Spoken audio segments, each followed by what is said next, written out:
हैं। अगर हम बीजेपी की बात करें तो बीजेपी की ओर से भी जो सूची है उसको लेकर मंथन हो चुका है और टीएमसी की ओर से आज सूची जारी करने की बात कही जा रही है। क्या कुछ अपडेट अब तक मिल पाया है राजकुमार? बिल्कुल ईशानी, 22 दिन रह गए हैं केवल पहले चरण का जो चुनाव होना है उस चुनाव को लेकर पूरा रण इस समय तैयार हो चुका है। यहाँ तक केवल पश्चिम बंगाल का जो आपका सवाल है, पश्चिम बंगाल का जो चुनाव है ये कई मायनों में बहुत अहम है। 7 तारीख को प्रधानमंत्री की रैली होने वाली है। उस रैली को सफल बनाने के लिए भारतीय जनता पार्टी पूरे जी जान के साथ वहाँ पे जुटी हुई है। उसके कार्यकर्ता इस रैली के जरिए एक संदेश देना चाहते हैं। जहाँ तक कैंडिडेटों की बात है, 7 तारीख की जो बैठक है उस बैठक के बाद कहीं ना कहीं कुछ उम्मीदवारों के नाम खुल के सामने आएंगे। बिल्कुल ममता बनर्जी को उसी के गढ़ में घेरने की बिल्कुल पूरी तरीके से तैयारी है और भारतीय जनता पार्टी ने अपने जो उम्मीदवार हैं एक एक उम्मीदवार को लेकर इस तरीके का चयन हो रहा है। टीएमसी और बाकी और लेफ्ट जो फ्रंट है उन्होंने भी अपने उम्मीदवारों की सूची जो है छन छन के जो खबरें आ रही हैं, जो सूत्र बता रहे हैं कि बिल्कुल अंतिम चौर में दो कैंडिडेटों का एक पैनल बना है। उस पैनल को आज दोपहर को एक और अहम बैठक होने वाली है। उसके बाद आज शाम तक इन उम्मीदवारों के नामों की घोषणा की जाएगी। ये जो चुनाव है क्योंकि बिल्कुल नाक का सवाल बन चुका है। 3 केवल सीटें वहां पर भारतीय जनता पार्टी के पास हैं और 213 सीटों के साथ पूरे पूर्ण बहुमत में है 10 साल से, क्योंकि ममता बनर्जी वहां पे है और तो बहुत सारे सवाल, बहुत सारे जवाब देने की तैयारी है। और इस चुनाव को क्योंकि एक एक कैंडिडेट कहीं ना कहीं एक विधायक जो है वो कई मायनों में अहम रखता है और कहीं भी क्योंकि चुनाव से पहले यदि टिकटों की जो घोषणा होती है वो कई मायनों में अहम मानी जाती है। कहीं भी अगर एक भी कैंडिडेट कहीं हल्का रह गया तो उसके दूरगामी परिणाम बहुत घातक होते हैं, क्योंकि जिस समय आपको आवश्यकता होती है अपनी सरकार बनाने की उस समय अगर आंकड़ा बहुत कम रह जाता है तो कहीं ना कहीं बड़ी दिक्कतें होती हैं। तो इसलिए फूंक फूंक के कदम रखे जा रहे हैं। जी बिल्कुल राजकुमार, क्योंकि फूक फूक कर कदम रखने की कोशिश इस बार जरूर पार्टियों की ओर से भी की जा रही है। संवाददाता अजय भी हमारे साथ बने हुए हैं। अजय, आपसे जानना चाहेंगे, 2 पार्टियां हैं जिनके बीच सीधी टक्कर देखने को मिल रही है और दोनों ही पार्टियों के सामने चुनौतियां कम नहीं है। बात अगर टीएमसी की करें तो टीएमसी की ओर से बहुत बड़े पैमाने पर जो बड़े चेहरे हैं वो बीजेपी में शामिल हो चुके हैं, तो चुनौतियां बहुत सारी हैं। बीजेपी की अगर हम बात करें तो कोशिश लगातार यही की जा रही है कि लोगों को इस तरह से आकर्षित अपनी ओर किया जाए, पार्टी की खूबियां इस तरह से जनता के सामने लाई जाए कि लोग बहुत बड़ी मात्रा में बीजेपी को वोट डालें और बीजेपी की जीत वहां पर हो पाए। तो इसी के मद्देनजर तैयारियों की अगर हम बात करें तो पार्टी की तैयारियों पर क्या कुछ अपडेट है?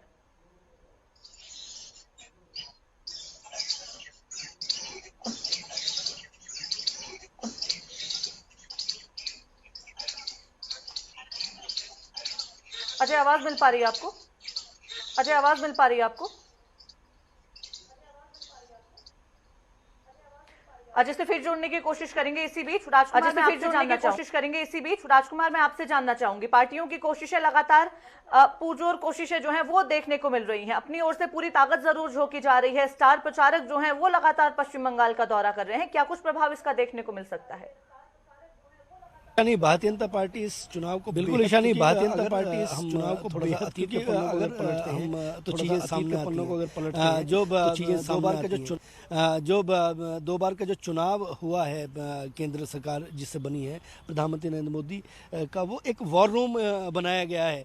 जो केंद्र में जो दिल्ली में जो इनका केंद्रीय कार्यालय है वहाँ पे एक वॉर रूम है और लगातार वो वॉर रूम टच में है। उसके साथ साथ तृणमूल कांग्रेस के साथ जिस तरीके की लड़ाई है, एक एक कैंडिडेट एक एक विधानसभा क्षेत्र का पूरा आंकड़े तैयार किए गए हैं। किस क्षेत्र में क्या समस्याएं हैं, पिछले 10 सालों में क्या विकास होना चाहिए था, घोषणा पत्र जो घोषणाएं हो रही हैं उसी तरीके की चीजें जो है वो बहुत बेहतर तरीके से, क्योंकि एक रणनीति कहीं ना कहीं एक जो पर्दे के पीछे काम करने वाले लोग होते हैं कहीं ना कहीं चुनाव में वही सारी ड्यूटी लगा रहे हैं। स्टार प्रचारक किस क्षेत्र में किसको भेजना है।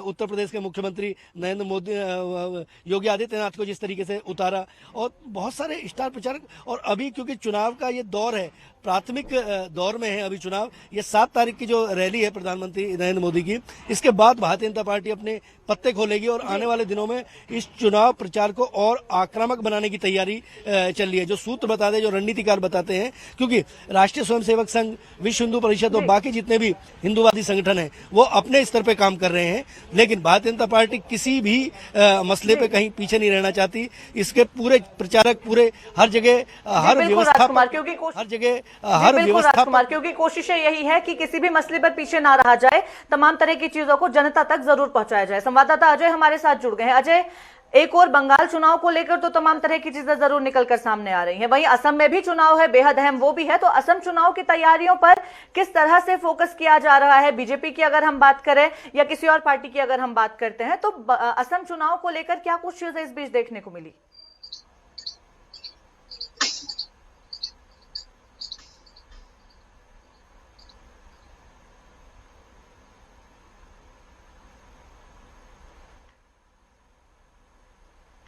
अजय से फिर जुड़ने की कोशिश करेंगे। राजकुमार, मैं आपसे जानना चाहूंगी, असम चुनाव पर अगर हम नजरें डालते हैं, असम चुनाव की अगर हम बात करते हैं, तो क्या कुछ अहम इस बीच देखने को मिला है? क्योंकि पूरी ताकत बंगाल चुनाव पर एक और जरूर झोंकी गई है। उत्तर प्रदेश के सीएम भी, जैसा आपने जिक्र किया, कि वो खुद वहां पहुंचे, जनता से उन्होंने बातचीत की और लगातार योगी मॉडल को बंगाल में उतारने की बात भी कही जा रही थी। वहीं असम की अगर हम बात करें, तो असम पर कैसा प्रभाव पार्टियों की ओर से देखने को मिल रहा है और कैसी तैयारियां पार्टियां असम चुनाव को लेकर कर रही हैं? राजकुमार।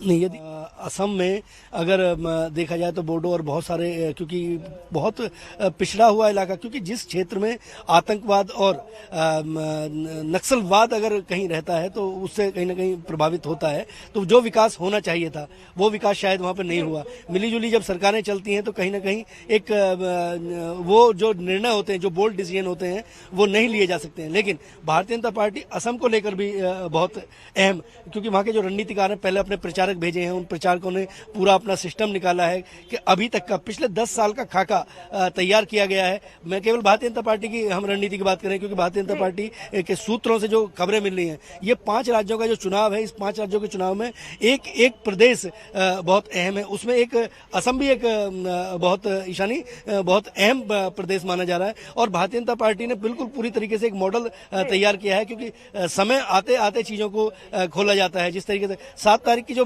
फिर हम लोगों को पश्चिम बंगाल आना पड़ेगा, क्योंकि पश्चिम बंगाल में पहली जो रैली है प्रधानमंत्री नरेंद्र मोदी की, उसके बाद कहीं ना कहीं भारतीय जनता पार्टी अपने पत्ते खोलने का शुरू करेगी। और उसमें असम भी एक बहुत महत्वपूर्ण प्रदेश है और भारतीय जनता पार्टी के प्रचारक वहां पे ऑलरेडी काम कर रहे हैं। उसकी चलिए, बहुत धन्यवाद राजकुमार तमाम जानकारी के लिए। तो बेहद धन्यवाद राजकुमार तमाम जानकारी के लिए। तो बेहद अहम विधानसभा चुनाव 5 राज्यों में होने जा रहे हैं। इस वक्त अगर फोकस की बात करें तो बंगाल और असम चुनाव पर खास फोकस बीजेपी की ओर से भी किया जा रहा है। लगातार रैलियों का दौर जारी है और जनता को भी संबोधित करने की कोशिश उस दौरान जरूर की जा रही है।